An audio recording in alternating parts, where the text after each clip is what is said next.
Staff nurse, మా nursing officer ఈరోజు early morning తనకి హార్ట్ అటాక్ వచ్చి చనిపోవడం జరిగింది. దేనివల్ల? ఒక స్ట్రెస్, స్ట్రెయిన్. మాకు ఇక్కడ జరుగుతున్న కొన్ని సంఘటన వల్ల మాకు ఎవ్వరూ సపోర్ట్ లేదు. ఇక్కడ సపోర్ట్ ఇవ్వలేకపోతున్నారు. ఎందుకు ఇవ్వలేకపోతున్నారో మాకు తెలియదు. అవి ఏమేమని మీకు చెప్పాలనుకుంటున్నాం. We are all 24 batch. మేము ఇక్కడ 24 బ్యాచ్లో రేవంత్ రెడ్డి సార్ రిక్రూట్మెంట్ చేసిన బ్యాచ్లో మేము ఇప్పుడు ఉన్న వాళ్ళ పరిస్థితి, మా ఆసిఫాబాద్, కొమరంభీం డిస్టిక్లో జరుగుతున్న కొన్ని సంఘటనలు. ప్రజెంట్ మాకు ఇక్కడ క్యాజువల్ లీవ్స్ లేవు. మాకు ఉన్న క్యాజువల్ లీవ్స్ 35 లీవ్స్ మాకు ఇవ్వడం లేదు. ఏమనంటే ఒకటే లీవ్ ఇస్తాం మీకు ఒకటే లీవ్ వర్తిస్తుంది. ఏమంటే మీ ప్రొవిజనల్ పీరియడ్, మీరు రెగ్యులరైజేషన్ కాదు, మీకు ఇంకా రెగ్యులర్ కాలేదు, మీకు 2 ఇయర్స్ తర్వాత మేము ఇస్తాము. అప్పటి వరకు మీరు 1 CLతోనే చేయాలి, 2 CLతోనే చేయాలంటే ఎలా చేస్తారు? వీక్లీ ఒక హాఫ్ పెట్టుకొని మంత్లీ 2 CLతోని ఏ ఎంప్లాయ్ చేయగలుగుతాడు? తను రమాదేవి సిస్టర్ ఆల్రెడీ హెల్త్ ఇష్యూస్తోని, తను ఆల్రెడీ ఫిజికల్లీ హ్యాండిక్యాప్ సిస్టర్, తనకి లీవ్ దొరకక మెంటల్గా స్ట్రెస్ అయ్యి ఫీల్ అయ్యి నిన్న నైట్ కూడా మాకు కాల్ చేసి చెప్పింది, లీవ్స్ అయిపోయినాయి, నా దగ్గర లీవ్స్ అయిపోయినాయి, మళ్ళీ నేను రేపు డ్యూటీకి వస్తే నేను ఎలా రావాలి? SOBతో నుండి, ఫీవర్తో నుండి మళ్ళీ నా శాలరీ కట్ చేస్తారు.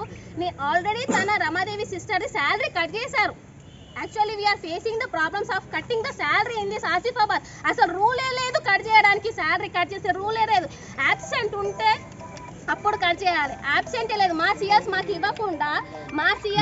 ఇవ్వకుండా ప్లస్ శాలరీస్ కట్ చేయడం ఇది ఎక్కడిది రూలు? ఎవరికి చెప్పుకోవాలి మేము? కనీసం ఇప్పుడు మేము జాయిన్ అయ్యి 7 months అవుతుంది. మేము 1 or 2 CLతో మేము ఇక్కడ డ్యూటీ చేస్తున్నాం. వీక్లీ 1 week మాకు ఇప్పటికీ ఫీవర్స్ వస్తున్నాం. అయినా కానీ మేము వస్తున్నాం. దేనికి? శాలరీ కట్ చేస్తారు. ఆ భయానికి వచ్చి మేము చేస్తున్నాం. అది ఒకటి మెయిన్ ప్రాబ్లం. ఇంకా ఆఫీస్ వాళ్ళు, మా ప్రాబ్లమ్స్ అయితే ఆఫీస్ వాళ్ళు అయితే అస్సలు పట్టించుకోవట్లేదు. ఇక్కడ కట్ అయిన వాళ్ళ నర్సింగ్ ఆఫీసర్స్ కూడా ఉన్నారు. శాలరీ కట్ అయిన నర్సింగ్ ఆఫీసర్ ఆఫీస్ చుట్టూ తిరుగుతున్నారు. వాళ్ళు కాలేజ్కి రమ్మంటారు, కాలేజ్ నుంచి ఇక్కడికి రమ్మంటారు, ఇక్కడ నుంచి అక్కడికి తిరగలేక మేము ఇది అవుతున్నాము. మమ్మల్ని ఎందుకు ఇంత సఫర్ చేస్తున్నారు? ఎందుకు ఇది చేస్తున్నారు? మాకు వర్క్ లోడ్ ఇక్కడ లేదు. మేము వర్క్ చేయగలుగుతాం, ఇంకెక్కువ వర్క్ చేయగలిగే అంత మా దాంట్లో ఉంది. కానీ మాకు ఇక్కడ మెంటల్ స్ట్రెస్, స్ట్రెయిన్ ఉంది ఇక్కడ. ఎందుకంటే మాకు ఎవరికి సపోర్ట్ లేదు. హయ్యర్ అథారిటీ నుంచి మాకు సపోర్ట్ లేదు. ఇంకోటి ఏదైనా ఉంటే ఆఫీస్ వాళ్ళు చూసుకోవాలి, మా అథారిటీస్ చూసుకోవాలి. ఏమన్నా వాళ్ళ దగ్గర పోయి అడిగితే మాకు తెలియదమ్మా. హయ్యర్ అథారిటీ, సూపరింటెండెంట్ అంటారు, సూపరింటెండెంట్ నుంచి ఆఫీస్ అంటారు, ఆఫీస్ నుంచి ప్రిన్సిపల్ అంటారు. ఏంటిది ఇది అట్టి ఆసిఫాబాద్, కొమరంభీంలోనే జరుగుతుంది. ప్రతి డిస్టిక్లో మంచిర్యాల కానీ, రామగుండం కానీ, ప్రతి చోట్ల CLs ఇస్తున్నారు, లీవ్స్ ఇస్తున్నారు. హెల్త్